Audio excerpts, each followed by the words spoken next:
everybody, welcome back. It's of course Cape Rugby TV time, where we talk about what's happening in the world of Western Province Club Rugby.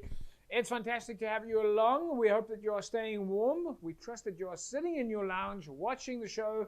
And of course, as you know, every week, Wednesday, 9 o'clock to 10 o'clock. And don't forget the repeats on Saturday, 9 a.m. to 10 a.m. But this is the show where we talk about what's happening in the world of Western Province Club Rugby. Before I introduce my guests to you, first of all, big thanks to Score Energy Drinks on board with Cape Rugby TV. We'll give you an opportunity to win yourself a case of Score during the course of the show. Remember, of course, Score on board with Western Province Club Rugby and the Western Province Club Rugby Sevens. And, of course, you can see a lot of the clubs and their jerseys with Score on it behind me. And, of course, MChem 24-hour pharmacy also on board. We'll talk more about that a little bit later, MChem and the IV Clinic. In studio with me, and we're going to be joined by Faisal Felton from Western Province Rugby a little bit later. In studio with me, Rob Willifield, Hamilton's rugby coach. Rob, nice to have you back. James, always nice to be with you. Thank you. Are you guys cold enough out there? Do you feel winter is here now? Winter is here. It's wet, it's windy. Yeah. It's typical Cape Town rugby weather. Yeah, so do you think that there's an impact? Do you think there's a change? I mean, do the players play differently when it's cold and wet? Last week was interesting because I believe each club practiced all 3-4 their sessions in wet weather, and then they got to Saturday and it was dry. So I don't know if it has that much of an impact, but yes, there's certain things that one has to adapt to, get a bit closer, a bit deeper. Yeah, rely on the big old Gary Owens to put pressure. Yeah, Jerome was saying that last week, is that the guys actually start shifting their games a little bit more to a kicking game. Definitely. Yeah, it helps. I mean, you put the ball up in the air, you've got a 50% chance to contest, and they've probably got a bigger chance of making a mistake. Yeah. Do you think it's slower? Do you think the games are slower in the wet?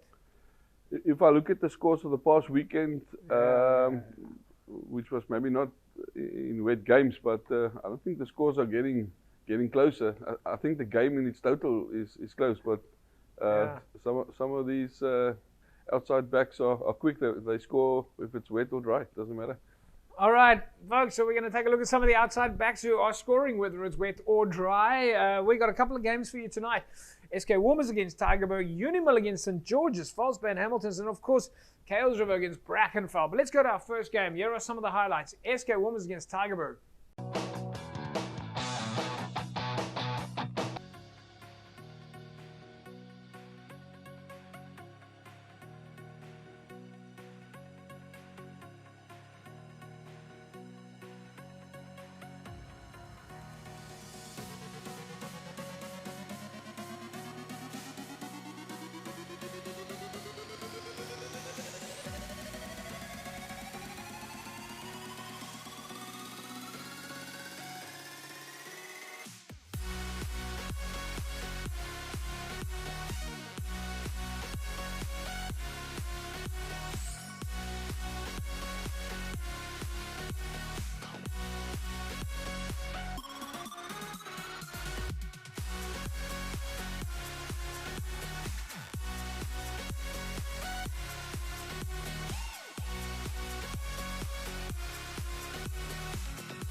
There we go, folks. Highlights: SK Walmers against Tygerberg. Excuse me.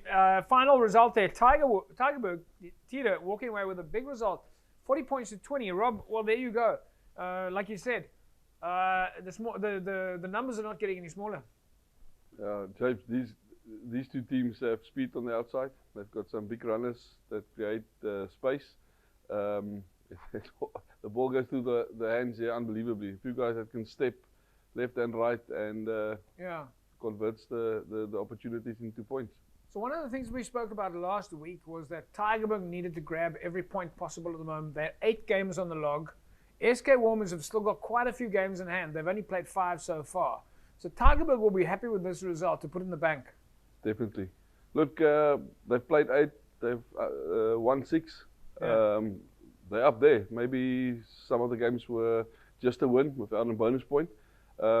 But if we look at the log where it currently is, it's tight. All the way down to 10. Anything can still happen. So we're only halfway, James. For most of these clubs, there's 7 games left. You guys haven't played SK Walmers yet. They've played 5 games in now. They seem to be getting stronger and stronger. I know they went down to Tygerberg, but they're building the momentum. SK has always been a late starter. It must be said that Florida Park will put anyone under pressure, no matter where you're on the log now. Yeah. So SK might be a slow starter, but we all know what they can do. They have guys with a lot of experience there. They brought a few of their old guys back. So definitely a team that is playing for the top half of the log and not the bottom. Yeah, well, like you said earlier on, but there's still a bit of time to go. But let's talk about that after the break. All right, folks. So we are taking a look at some of the highlights. Still coming up now. Next after the break, Unimall against St George's, False Bay and Hamilton's, and of course we've got Coach Rob Olivier from Hamilton's is going to tell us a little bit more about those expectations. But we know he's also going to be able to tell us about some of the other games.